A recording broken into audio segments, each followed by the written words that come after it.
Hi, I'm LaShawn Jenkins again with the Notary Institution. Today's video, I actually want to go over how to handle your first loan signing appointment. And hold on, I'm just getting my notes. But when you get your first loan signing appointment, a lot of times people really start to feel overwhelmed, or they tend to overthink the situation, or they probably just jump right into it and didn't start any type of training. So today I'm here, I want to give you some tips on how you can relieve your stress of your loan signing appointment. So the first thing is, so let's say you receive a phone call, and this is for, I would say, like a perfect scenario, where everything is just right.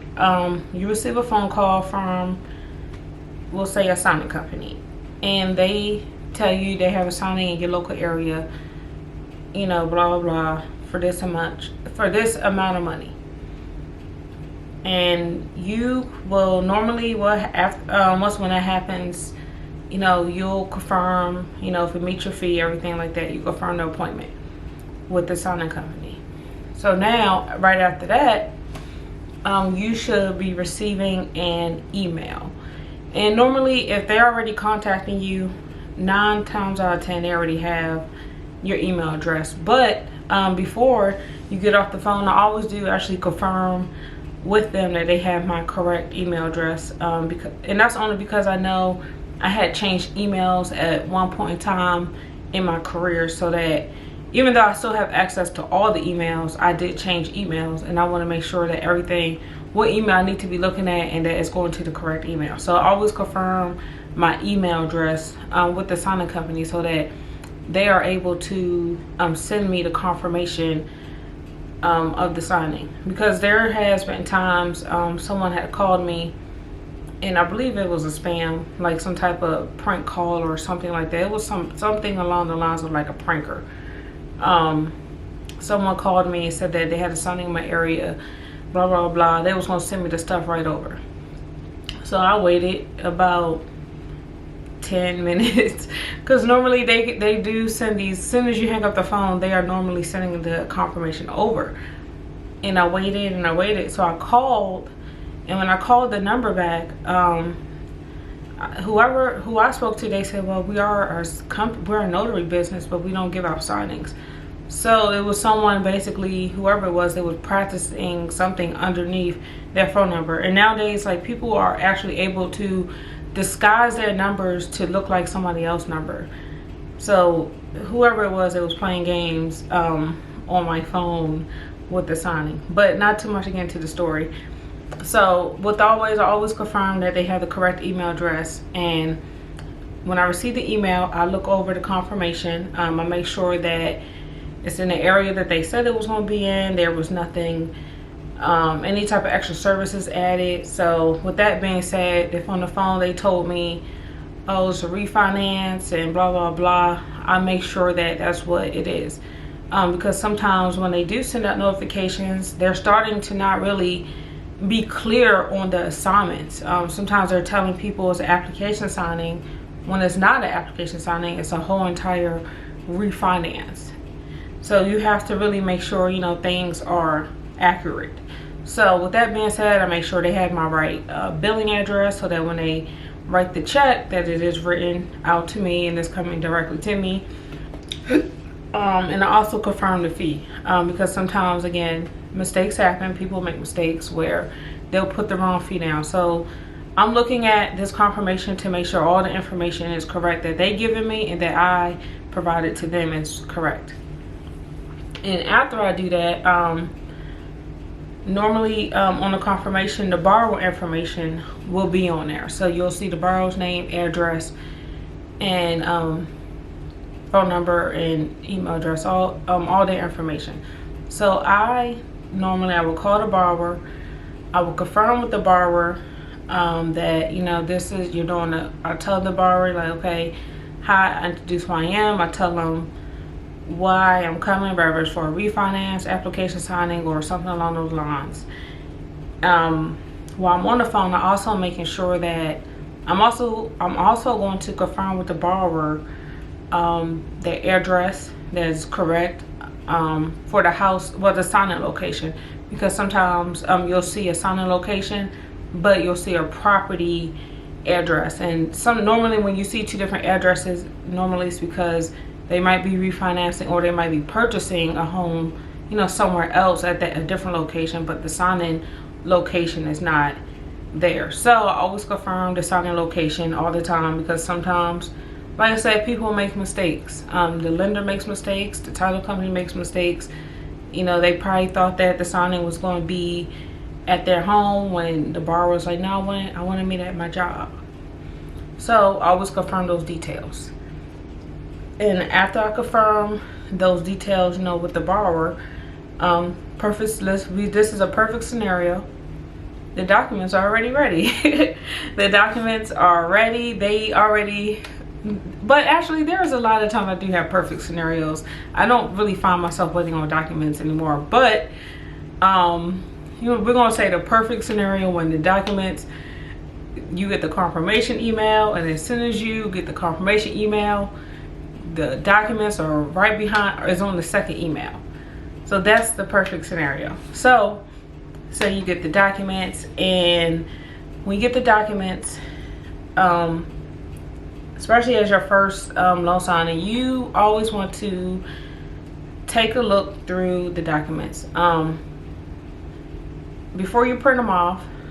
I can't explain that right now over this whole entire video on how to look for, when you're printing off the documents, you know, how can you tell like what size, you know, it's 8.5 by 11, which is letter size paper, and legal size paper. I will actually have to, I teach that in the class. It's just easier because I can show you on my computer, you know, what to look for. But before you print off the documents, you always want to make sure you can either print them off first, or you can just look on your computer you can look through the documents, you know, on your computer screen to see exactly, you know, make sure that they have everything, make sure that the borrower's name is correct, spelled correctly, make sure there's no like different variations of the spelling of the borrower's name, because sometimes you'll see that they will spell the name completely wrong on the documents, and that's common because again, people make mistakes. But you always want to confirm that the address is correct for the property that they might be refinancing on, or purchasing on, or buying. So you always want to, well, not buying, but purchasing, but you always want to make sure that that information is correct. Also, while you're looking through the documents, you want to look for documents that you may not have seen before, or you're not sure on what that document is. And this is the most important part when you're preparing for the signing, is looking for documents that you may not understand. And you want to do this especially if you have time, you know, to look through the documents, especially if you're new. I highly recommend that you do not take a signing like within immediately. So say if someone calls you and say, hey, can you be at this loan closing in 45 minutes? If this is your very first loan signing, I highly recommend that you don't do that unless you have been trained, you studied, you've been looking over documents and stuff like that. Then yes, you can go for it. But this, and also you have all your supplies, because a lot of times people will take on signings and they don't even have the equipment for the loan signing, and then they end up going to FedEx or something like that trying to print them. But the thing is about FedEx, not only because of, you know, privacy issues, it's also is costly. You're paying, you're basically using the money for the signing to print the documents, when you can just do that at home and save a whole lot more money in the long run. But anyway, you just want to make sure that all the documents are in there that is supposed to be in there. Normally there's always going to be some type of note, CD, some type of, or if it's not a CD, you'll see some type of settlement statement, and that's depending on what kind of, how they actually financing the the property will determine what kind of documents are in there. But most of the time there's very common documents that will always be in there. Also, while you're looking through, you want to see exactly on certain pages if the borrower needs to initial. You most of the time, like, you can take a mental note of the initialing, because you don't want to sticky note yourself to death, you know, with the documents, because it can get overwhelming, especially like during the signing. You're trying to, you know, take the sticky notes off and then put them here. You know, you just want to place stickies on the important stuff, such as, you know, where people sign. That probably is very important. It's important for initial, but you can go overboard with the initialing, because sometimes they have a deed of trust, and that's about 13-14 pages, and they want the borrower to initial every single page. So you also want to look out for that. Another thing you also want to be looking for is, you want to look for where you sign and where you place your notarization stamp. Also, with that being said, on the acknowledgments, you want to make sure that they are correct. Sometimes the title company will fill them out for you. Sometimes they'll put in the city and state on the actual acknowledgement for you. Sometimes they'll fill in the names for you, fill in the blanks. Sometimes they won't. So you also want to be going through and checking to see exactly, you know, how much work do you have to do? Where do you have to fill in the blanks at? Because sometimes the companies will not do them for you. So you want to make sure that's correct. And then if they pre-filled, the notary certificates, sometimes they'll do it wrong. Sometimes, especially if the signing location had changed at the last minute, a lot of times the notary certificates will be pre-filled for that city that they said that it originally was going to be in. So with that being said, you have to make sure that all that is corrected. Or another case is whenever it's like a signing from out of state. A lot of times, depending on the signing company, or I won't necessarily say signing company, the title company is responsible for the documents, for a lot of the documents, along with the lender. But a lot of times they will have a city and state on there for an out-of-state city and state on the acknowledgement. So you always want to make sure that that is, you know, fixed before you place your notarization seal on there. So that's another thing you want to look for when signing the document. I mean, when you're going through the documents for the borrower for your first signing. So after you do that, print off the documents. While you're printing, or after you print, you want to make sure that all the documents were printed correctly. Sometimes that, you know, they will give you printing instructions, and a lot of times with those printing instructions, there's a lot of different factors that come into play with them. Sometimes it depends on the computer that you have, the version of Adobe. I know I'm saying it right, but with Adobe, sometimes it depends on that version. And even though there are instructions, you also have to keep in mind what kind of printer you have. And some people, not only printer, the operating device that they're using. So some people might be using a Mac operating system. Some people are using a Windows operating system. And with printing other documents, it does matter on what system you're using and on the instructions. Sometimes with those instructions, they could be a little off, I should say, but they won't be too far off. The instructions will guide you in the right direction on where you need to be looking for to make sure everything is printed right. But with those instructions, you still want to make sure that nothing's cut off, there's no half pages. You want to make sure everything was printed off on the right size document. And that's the biggest thing with your first loan signing. I can honestly admit, when I had my first loan signing, I had a problem about the documents were not printed all the way. And I didn't only notice it because when I did the loan application, and I was like, oh, I said, this looks funny. And I realized it was cut off. So sometimes you can tell if it's cut off because you'll see that the top is like scooted down. It's like space at the top, but at the everything's to the bottom, and normally that means it's cut off. So you always want to make sure that's cut off. You want to make sure that every page actually printed, because sometimes, you know, technology messes up. Sometimes it will do like a skip or a jump or skip a page when printing. So you always want to make sure that you have all the pages when printing the documents. So, all right, so after you print the documents, you want to make sure that, say the signing is like 10 minutes. So now what you're going to do is you're going to call the borrower. You're going to inform the borrower that, hey, I'm on my way. Make sure you're on time. And if you are late, because this, like, you know, things happen. Might be in a traffic accident. Even if you left early, there could have been an accident that's sitting there for an hour or 2 hours, you know. So you always want to inform the borrower of anything that's happening, any type of changes that happens, or if you don't have the documents, you want to also inform the borrower. If you're going to be late, just let them know. I mean, yes, they may dock a fee, but sometimes it's not about that. Sometimes it's about the service. A lot of times, majority of the time, it's about the service that you provide to the client. So as long as you're keeping them informed, you'll be fine.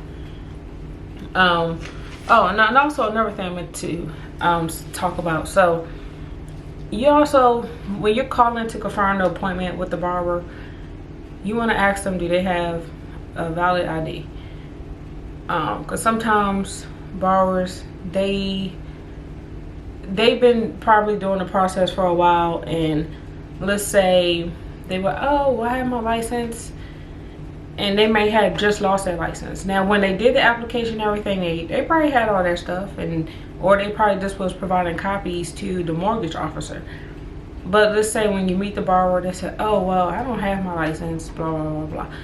You know, that's a waste of time, because that means you came all the way over there. Yes, you will get paid for print and fee, but I believe in, I'm not wasting my time. So with that being said, you can always ask the borrower over the phone, like, you know, do you have a valid license? You know, or some type of form of identification, state identification, if more than anything.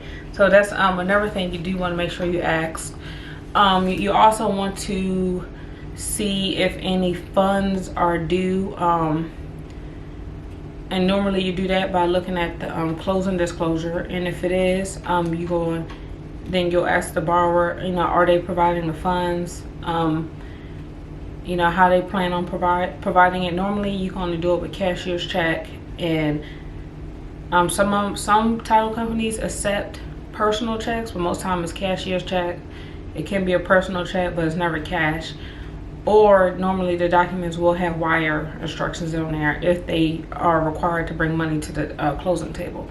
So you also want to ask that question, because sometimes the borrower, they don't necessarily know how much they're bringing to the table unless they have a really good lender who is interacting with them. So let's say you're on your way to appointment, you get there.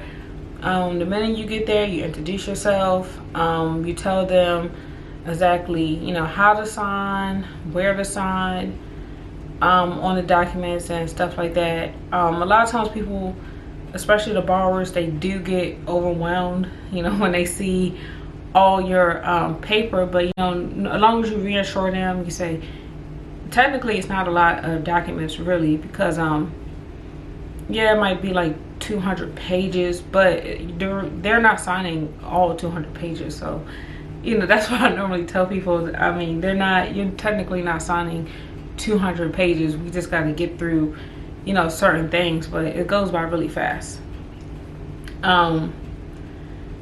Yeah, so that's pretty much it on how to handle, you know, the signing. Is basically, you know, you always want to make sure that you you know, you want to reassure the borrower that everything is going to be okay. You want to make sure you have all the tools and supplies you need. You want to make sure that none of the documents are printed off incorrectly. Make sure none of them are cut off. You always want to keep communication not only with the borrower but also with the signing company or the lender of anything that happens, any changes. Say if the borrower don't have money for the closing table, well, they don't bring any type of money to the closing table, stuff like that. You always want to inform the signing company or the lender, or follow the instructions that was given to you on how to inform who you need to inform about certain things, as far as with the loan closing. And the biggest thing is just don't overthink it. A lot of people, they do tend to overthink the whole entire loan processing, loan signing thing. But to be honest, as long as you don't overthink it, don't make it more complicated than what it already is, you will be fine. So once again, if you have any more questions, make sure you email me at thenotaryinstitution@gmail.com, or you're more than welcome to follow me on Facebook and send me a message there at the Notary Institution. I appreciate you watching my channel. All feedback is actually greatly appreciated. If you don't have any questions, make sure you have a great day.